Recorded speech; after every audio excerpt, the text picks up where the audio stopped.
The Edo state government marked the 33rd anniversary of the state's creation with a series of events. The highlight of the celebrations was the unveiling of new master plans for Edo State and Benin City, which promised to shape the region's future development for the next 30 years. In the course of today's events, you will be seeing that the pathway to the new Edo nation is through education. And if you have a closer look at that symbol, you will understand that light is it. The governor of Edo State, Governor Godwin Obaseki, spoke on the importance of planning for the future. He highlighted the progress made by his administration since taking office in 2016 and expressed hope for the state's continued growth. When we started this journey of reforming Edo, we had to take some very, very difficult and painful policies and steps. There was absolutely no way, after we assumed office in 2016, were we going to allow Edo continue the way we met it. I'm not going to stand here today to reel out all we have done, but what became very clear to us after we resumed office in 2016 was that we had to reenact, we had to go back and look inwards into ourselves to rediscover who we are as Edo people. Because we had lost a sense of purpose.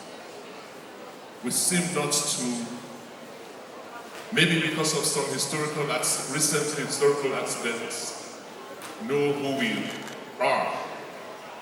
I'm not going to go into the details of what we met, of the very high level of human trafficking and almost human slavery that we saw when we came in. Today is a story of hope. We have shown in 8 years that it is possible if you have the determination. We've been able to transform our systems. We've been able to rebuild our institutions. We've been able to create hope in our people. Today, we can proudly say we are Edo.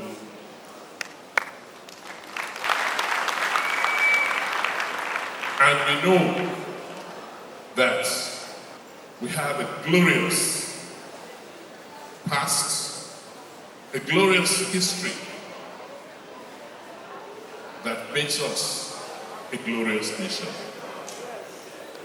And at the end of this administration, we believe that the greatest gift or the greatest policy that we can leave behind for generations to come is the master plan that we're going to unveil tomorrow. Governor Obaseki unveiled the master plans, detailing proposals for new infrastructure projects, including alternative sources of electricity such as solar energy and hydropower. The plans also include the development of a new airport in Auchi, rail lines and Coral City in Benin City, Auchi and Ekpoma. The governor noted that these master plans, which will be reviewed every 5 years, are designed to last until 2053. I am very, very glad and happy today that the documents we'll be launching has taken quite a lot of issues into consideration. And we didn't wait to today to launch the plan and start implementing the plan. We have already started. For instance, this facility you are in today is part of a cultural district that we're developing in Edo State. It didn't exist 6 years ago. And we could go on and on to explain quite a lot of what we have done and the developments we have made in the last 8 years. We've built.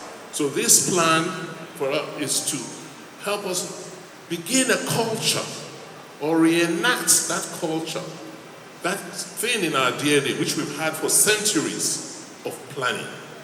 We have always planned and taken our future in our hands.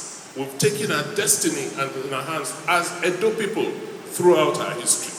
And today it would not be different, because the same people who built the boats, the same people who created the works that the world, has adorned the world today, are the same people who live here as we speak. I believe that we are set for the future. I believe that we are on a path to restoring the glory of the new Edo nation. And by the grace of God, when we leave office on November 12th, the person who will take over and the administration that will take over from us will have inherited what we didn't have a privilege of inheriting. I now hand over the master plan touch for your future to you. Make sure you keep it, you nurture it, and you grow it.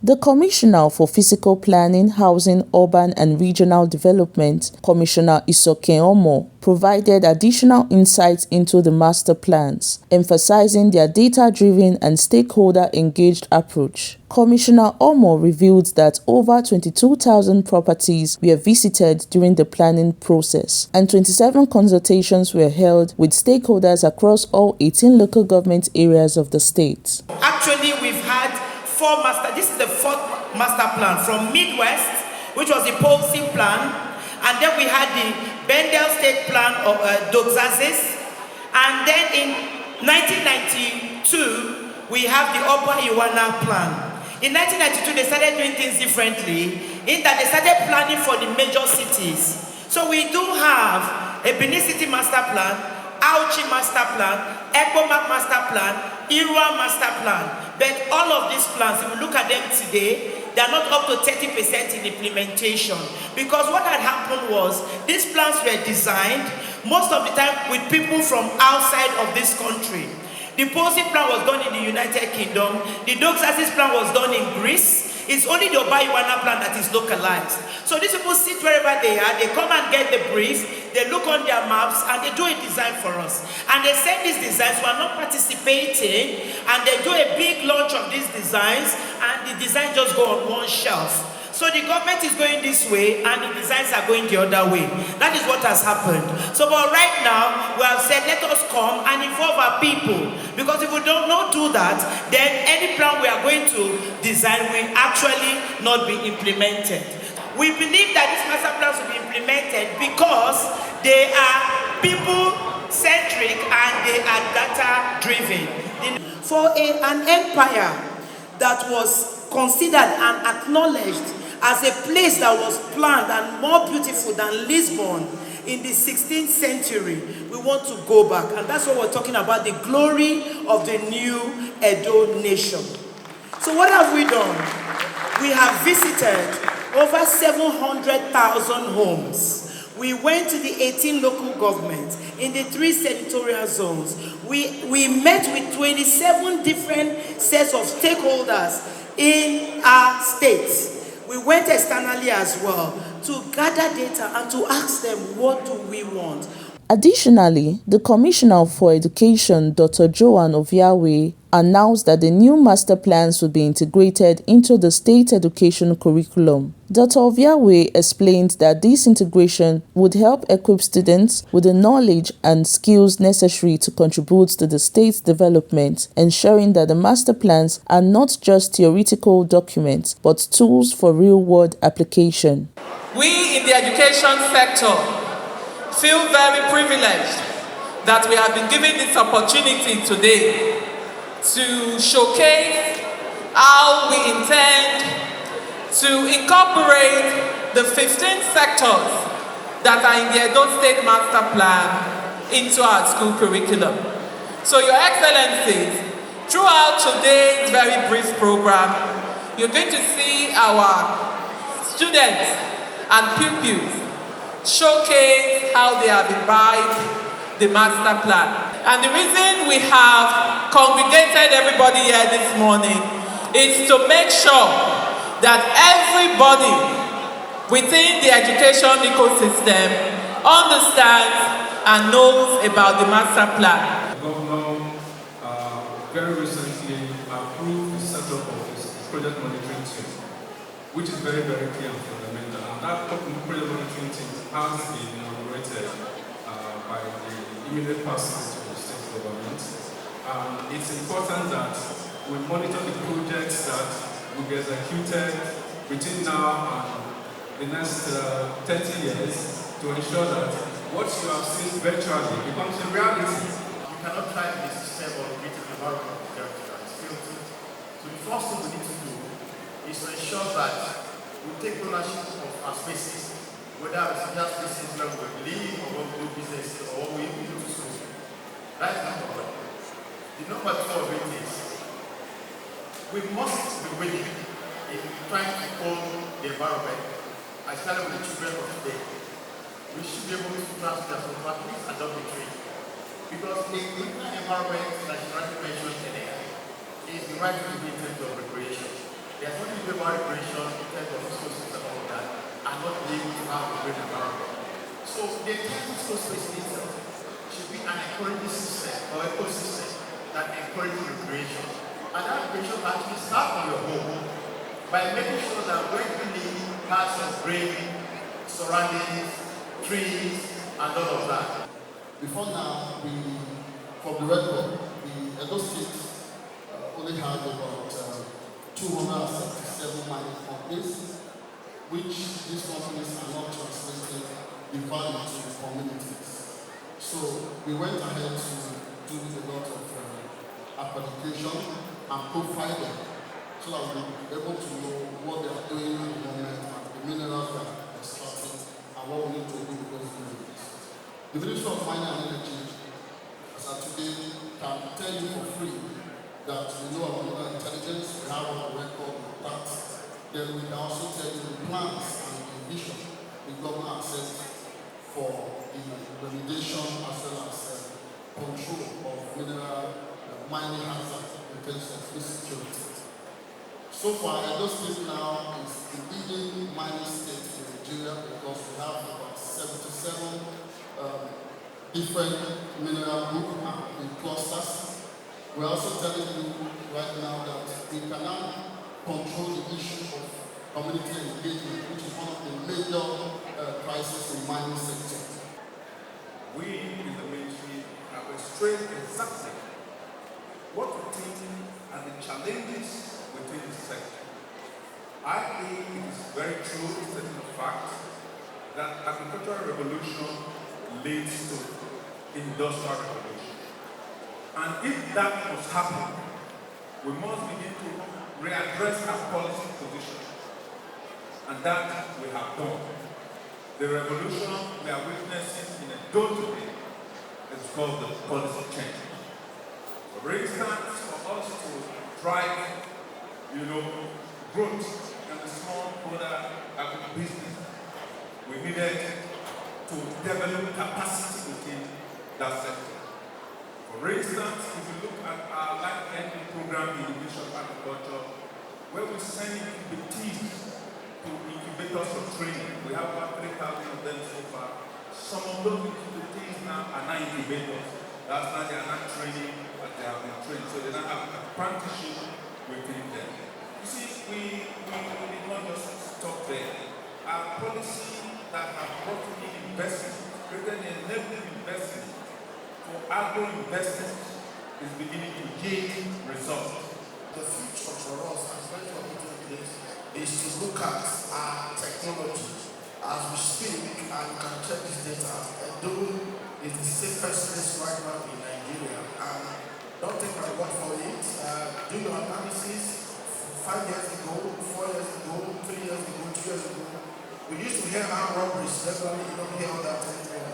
Kidnapping has been reduced drastically by way of investment in technology and tactical force. So for us, we're looking at a dome that is saved by our communities. Why community policing? Because the behavior of the guy in Abebe is not from the behavior of the guy in Gomasuwa. And so we understand the behavioral patterns of the people of Edo State. Our tailoring our security architecture to align with those various cultural norms and behaviors. For preservation, we are working very closely through different levels of collaboration with both international, global, and subnational partnerships and collaborations to ensure that we are able to work with our existing practices. I'll give you an example. The Museum of West African Art. We have worked very closely with foundations across the world, international donor agencies, to ensure that what we have in Edo in terms of culture and heritage is preserved at all times. If you go to the Goa campus today, we are, for the very first time, having live archaeological days. This is unprecedented anywhere around our climate. Edo is leading in that direction. Today, history is being made before our very eyes. What was always said about the governor as Toknadu when we went for the stakeholders meeting has come to be today. And it's very correct. He does what he promises. There was nothing he has said he will do that he has not done, and I commend him for that. This is the mark of a great leader, and indeed His Excellency Mr. Obaseki is one. His Excellency's drive and passion to make Edo great again is indisputable. This has been actualized through numerous programs and projects that has been made, and it is real in Edo State. Your Excellency's mind today is just to appreciate every one of you that has found time to be here with us, to join us to celebrate this beauty of a document, the Edo State Master Plan. Not just that, for every one of you who had to contribute in one way or the other to the development of this document. Our thanks especially go to you. Your Excellencies, ladies and gentlemen, beyond the huge infrastructural development that has happened over the last 7.5 years in Edo, for which Edo is being consistently celebrated, beyond the human capital development that has happened in an unprecedented manner in the history of this state by this administration, beyond the several firsts that this administration has called on several fronts, inclusive of having taken Edo State Public Service to become the only one in the history of this country to have moved completely from paper to paperless. There's no other one in this country. Beyond all of that, Your Excellency, the best legacy this administration will be leaving behind is this document, which is the pathway to the future. God will know here say Obaseki. He has been outstanding. This gathering today is the fulfillment of the start of a glorious journey. We cannot help but carry our oars and paddle to greatness. Come, let's mega together.